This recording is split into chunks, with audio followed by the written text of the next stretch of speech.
Siamo a Rovescala, nell'Oltrepò Pavese, nella zona più orientale, al confine con l'Emilia Romagna. Infatti da qui si vede già un pezzo di il crinale che delimita le due regioni.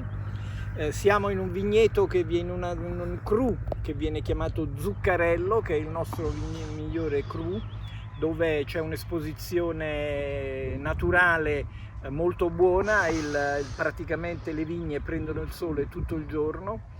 E qui abbiamo un appezzamento di Barbera e un appezzamento di Bonarda,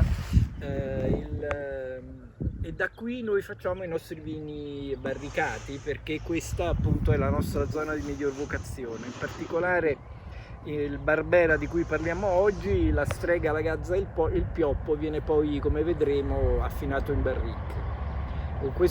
Quando abbiamo preso l'azienda, qui c'erano delle viti molto vecchie che poi dopo dolorosamente abbiamo dovuto estirpare all'inizio degli anni 2000, però anche con le viti nuove la qualità dell'uva non è cambiata.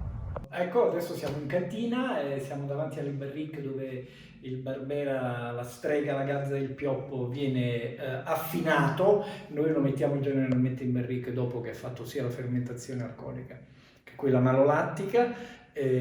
Sta nelle barrique diciamo mediamente anche 2 anni, perché come potete vedere non si tratta di barrique nuove. In questo momento noi stiamo vendendo la Barbera 2000, annata 2013, l'annata successiva è già stata imbottigliata da poco, un mesetto fa, e quindi nelle barrique che vedete in questo momento c'è invece la Croatina. Il nome del vino rispecchia quello che c'era raffigurato nell'etichetta. La Strega è la nostra vecchia gatta, che è una delle prime, se non la prima, che è nata qui alla Martilde, e che guarda con grande voglia la Gazza che ha fatto il nido sul Pioppo. Il vino, come vedete, ha un colore molto scuro, però conserva la morbidità che gli viene data dalle barrique, e conserva anche i profumi, tutti i suoi profumi anche primari, perché le barrique, come ho detto, sono vecchie e non sono sovrastanti sul vino.